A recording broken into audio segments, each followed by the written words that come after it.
ओम शांति।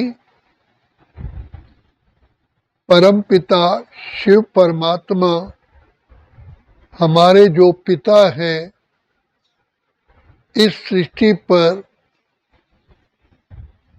हम बच्चों से मिलन मनाने के लिए इस कल्प में केवल संगम युग पर ही आते हैं, अपने बच्चों से मिलन मनाते हैं।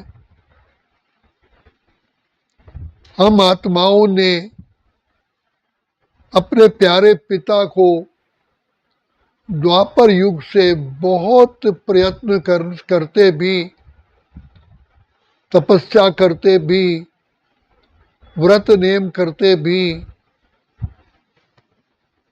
यात्राएं करते भी बाप को मिलने के लिए बुलाया और यही इच्छा रखी कि तुम्हारे मिलने को जी चाहता है, क्योंकि हम जानते हैं केवल एक परमात्मा ही है जो सद्गति दाता है, कल्याणकारी है, पतित पावन है, बिगड़ी को बनाने वाला है, भाग्य विधाता है, और कोई भी नहीं है। इसलिए बताया इक लख, जिस रावण के इक लख पूत सवा लख नाती, जिस रावण घर दिया ना बाती। इतना सब कुछ होते हुए भी लास्ट में बत्ती भी नहीं थी। द्रौपदी की लाज भगवान ने रखी। ऐसे हजारों शास्त्रों में उदाहरण है कैसे पिता ने आकर के अपने बच्चों की भक्त के रूप में लाज रखी, रोते हुए हंसाया। लेकिन परमपिता परमात्मा का मिलन इस संगम युग पर ही होता है, और परमात्मा पिता की प्राप्तियां अल्पकाल के लिए नहीं बल्कि सारे कल्प के लिए, सदा काल के लिए होती हैं। ऐसी प्राप्तियां होती हैं जो किसी कोई नाश नहीं कर सकता। तो शिव बाबा जो दया के सागर, प्रेम के सागर, सुख के सागर, आनंद के सागर, बिगड़ी को बनाने वाले मुक्तेश्वर, पाप काटेश्वर, केवल इस समय आकर के हम बच्चों कहते हैं कि बच्चे, मुझ पिता के साथ योग लगाने से ही तुम्हारे जन्म जन्म के पाप भस्म हो सकते हैं और होंगे। इसलिए गीता में, पूर्व काल की गीता में लिखा हुआ है कि सर्वधर्मान परित्यज्य माम एकम शरणम व्रज। देह और देह के धर्मों को भूल करके मेरी शरण में आओ। बाप कहते हैं कि मेरा शरीर नहीं है, तुम भी अशरीरी होकर के ही मेरे से मिल सकते हो। और पिता परमात्मा सर्वात्माओं के परम पिता, परम शिक्षक, परम सतगुरु हैं। वो किसी भी देह की दीवारों में, देह धर्म की दीवारों में फंसते नहीं, सदा ही दूर है। इसलिए हम बच्चों को कहते हैं, देह और देह के सभी संबंधों को भूल करके मेरी ही शरण में आओ। इससे तुम्हारी दिव्य बुद्धि बनेगी और परखने की शक्ति आएगी। इस समय जब भगवान इस सृष्टि पर आते हैं, आर्टिफिशियल, नकली भगवान बहुत बहुत बने हुए होते हैं और अपने करिश्मे दिखाते हैं। कोई ध्यान अवस्था में ले जाते हैं, कोई हाथों के द्वारा करिश्मे करते हैं।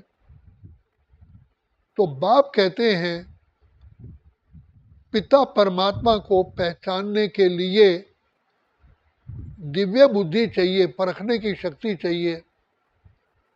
तो परखने की शक्ति हम में तभी सदा के लिए रह सकती है, आ सकती है। बातें तो दुनिया में अनेक होती हैं, लेकिन उन बातों को पी जाओ, समा जाओ, तो आप अशांत नहीं होंगे, अनडिस्टर्ब रहेंगे।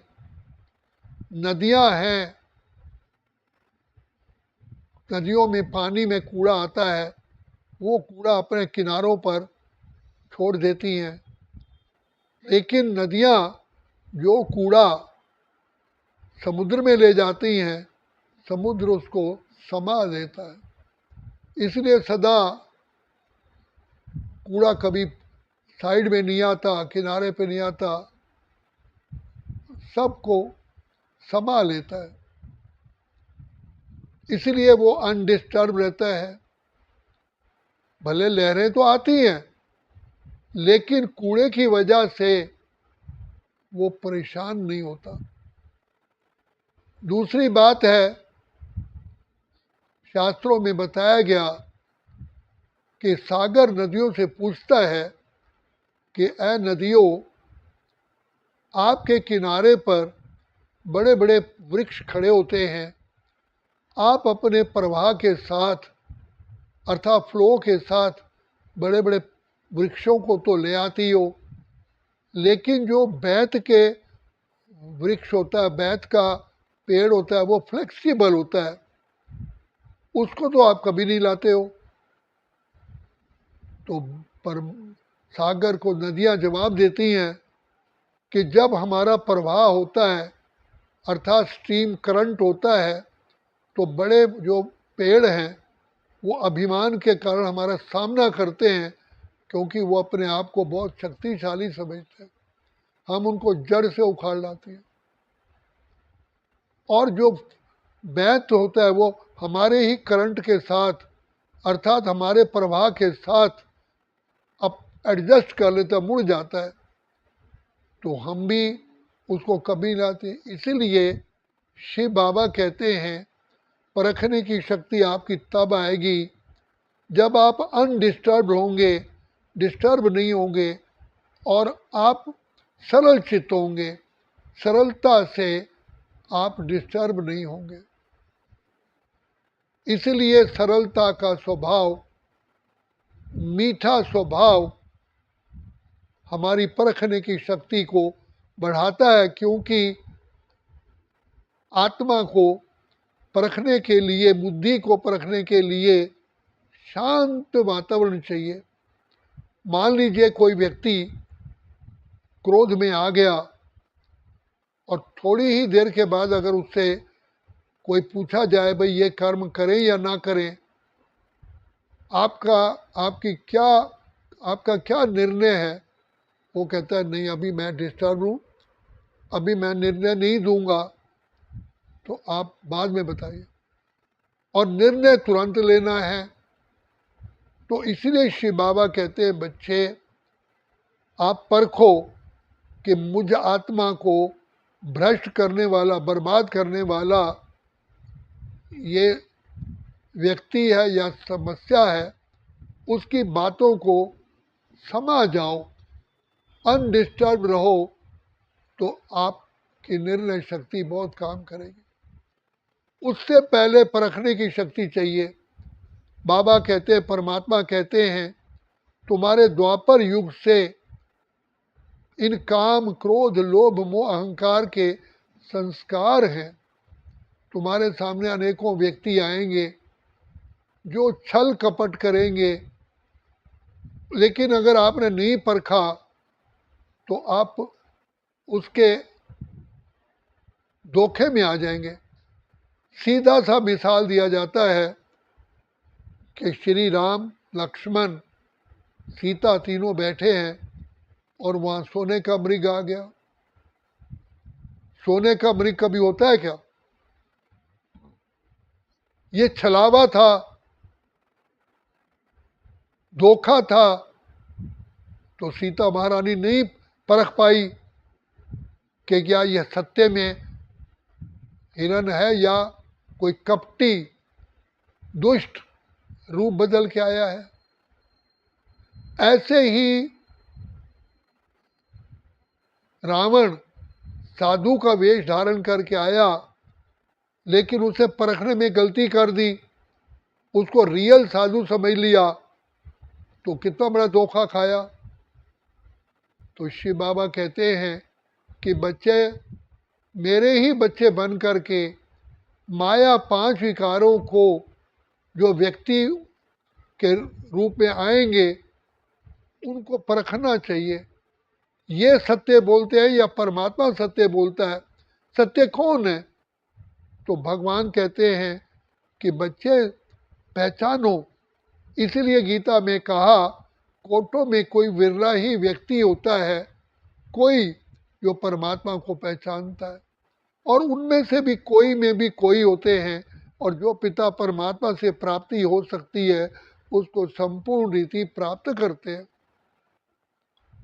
तो परखने की शक्ति चाहिए।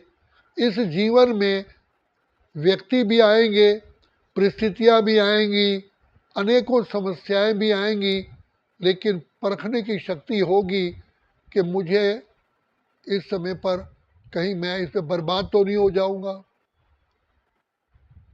कई माया का रूप, रावण का रूप लेके आएंगे, मीठा रूप लेके आएंगे। तो इसीलिए शिव बाबा कहते हैं परखने की शक्ति। तो परखने की शक्ति जब हो तब आएगी जब आप शांत स्वरूप, प्रेम स्वरूप, सुख स्वरूप की स्थिति में रहोगे। तो बाबा कहते हैं बच्चे, ये ड्रामा है, ड्रामा को कोई बदल नहीं सकता, हर आत्मा का अपना अपना पार्ट है, उसको भगवान भी नहीं बदल सकता। अब आप बताइए, एक जज किसी क्रिमिनल को, अपराधी को सजा देता है, क्यों देता है? उसने इतना अन्याय किया है, किसी को ख़त्म कर दिया है, किसी की बेटी उठा के ले गया है, किसी को टॉर्चर किया है, तो जज कहता है कि इसको 24 घंटे में सिर्फ 2 रोटी दो, तो चाहे वो भूखा रह जाए। तो क्या आप तरस खाओगे? हाय, इसको हम और रोटी दे दें? तो जज ने क्या जजमेंट दी है? इसीलिए पिता परमात्मा कहते हैं इस संसार के अंदर भी जो भी व्यक्ति हैं, चाहे गरीब है, चाहे कपड़े नहीं है, लेकिन उनके पीछे भोगना है। आप परखो, भगवान आए हैं, आपका एक एक कौड़ी भी परमात्मा के कार्य में लगना चाहिए, क्योंकि उससे पद्मों का फायदा है। अगर आप भगवान की बात नहीं मानोगे, कहोगे नहीं ये तो करना चाहिए, तो परमात्मा कहते तुम अपने आप ही उन कर्म बंधन की रस्सियों में बन जाते हो। तो बाबा कहते हैं परखो, परखने की शक्ति लाओ। तो परखने की शक्ति तब आती है जब हम शिव बाबा की श्रीमत को अपने धारण करते हैं। बाबा आपकी ही श्रीमत पर हम चलेंगे, चाहे कुछ भी हो जाए, इसी में ही हमारा कल्याण है। तो बाप आए किसके लिए आए हैं? और बाबा जो ज्ञान देते हैं, जो श्रीमत देते हैं, वो किसके लिए देते हैं? हमारे ही तो कल्याण के लिए देते हैं। इसीलिए शिव बाबा की श्रीमत से ही हमारा बेड़ा पार होता है, वो सर्वोपरि है। और मेरा अनुभव कहता है कि बाबा की मत पर इस यज्ञ में जो आत्माएं 100% संपूर्ण रीति स्वीकार करके चले, आज वो ऊंच से ऊंच चढ़ती कला में फरिश्ता बने, महान आत्मा, देवात्मा, पूज्यात्मा बने, और लाखों करोड़ों आत्माओं से वो श्रेष्ठ है। दादी गुलजार देख लो, दादी जानकी देख लो, अंत समय तक भी कितने पूज्य रूप में रहे। और उसके साथ साथ दादी गुलजार ने शरीर छोड़ा, बॉम्बे में जो इतने उच्च कोटि के डॉक्टर थे, वो इतनी अपॉइंटमेंट होते हुए भी उसके लास्ट क्रिमिनेशन पर आए। भाई कार है और भाई कार वापस चले गए। क्या दादी ने उनको बुलाया था? लेकिन वो अपनी भावनाओं को रोक नहीं सके। तो बाबा कहते हैं देखो बच्चे, ये ऐसा होता है। तभी कहा प्रभु का रस, प्रभु की प्राप्तियां ऐसी है जो चढ़े तो चाखे बैकुंठ रस, गिरे तो चकनाचूर। तो इसमें परख शक्ति अनिवार्य है। तो शिव बाबा कहते हैं जो मेरी छत्र छाया में रहते हैं, अर्थात मेरी शिक्षाओं को सबसे पहले सर्वोपरि समझते हैं, वो आत्माएं, उनमें परखने की शक्ति होती है।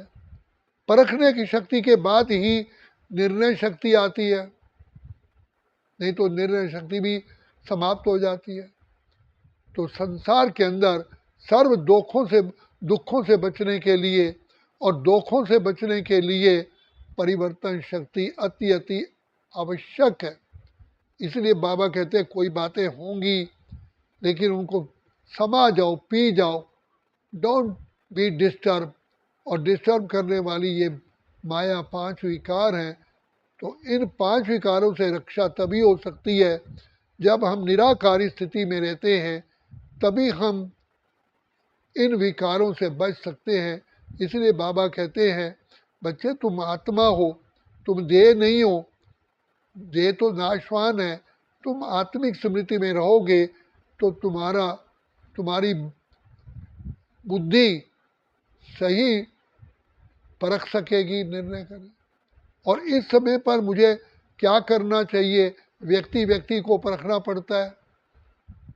तो परखने के लिए बाबा कहते हैं एक तो शिव बाबा से योग लगाओ, शिक्षाओं को सामने रखो, तो आपका बुद्धि रूपी नेत्र सदा ही खुला रहेगा। तो अगर परखने में गलती हीरा है या पत्थर है, आप पत्थर ले आए तो कितना बड़ा धोखा हो गया। तो बाप कहते हैं बच्चे, ये परखने की शक्ति तभी आएगी जब तुम बाबा की 100% श्रीमत पर चल करके शांत स्वरूप, प्रेम स्वरूप, सुख स्वरूप, ये एक आत्मा की शक्ति जो खो गई है वो जागृत हो जाती है। तो बाबा हमको बार बार कहते हैं, अब ऐसे ही डॉक्टर है, अगर वो परख नहीं पाता बीमारी को तो पेशेंट का बुरा हाल होता है, परिस्थिति को परखना पड़ता है। तो परखने के लिए बाबा कहते हैं बच्चे, अगर बुद्धि की लाइन क्लियर होगी और हर कार्य में केयरफुल होकर रहोगे तो तुम्हारी परखने की शक्ति सदा कायम रहेगी और बाप के साथ का अनुभव होगा। तो जिसलिए बाबा कहते हैं कि पिता परमात्मा की छत्र छाया में रहने से आप आत्माएं सदा शांत स्वरूप, प्रेम स्वरूप, आनंद स्वरूप रहोगे और आपकी परखने की शक्ति 100% से भी ज़्यादा है। यही एक तरीका है जिससे आप अनेक समस्याओं से आप पार हो सकते हो, अपने जीवन को सुखमय बना सकते हो। नहीं तो हर कदम कदम पे धोखा है। तो बाबा हम बच्चों को कहते हैं बच्चे, इस ज्ञान मार्ग में चलने के लिए भी और संसारिक कर्म क्षेत्र पर रहने के लिए भी परखने की शक्ति अति अति आवश्यक है। इसलिए बाप की छत्र छाया में रहो तो आपके सामने रियलिटी अनुभव होगी। और रियलिटी आती है पवित्रता से। तो जहाँ पवित्रता है वहाँ परखने की शक्ति है, निर्णय करने की शक्ति है। अच्छा, ओम शांति, ओम शांति, ओम शांति।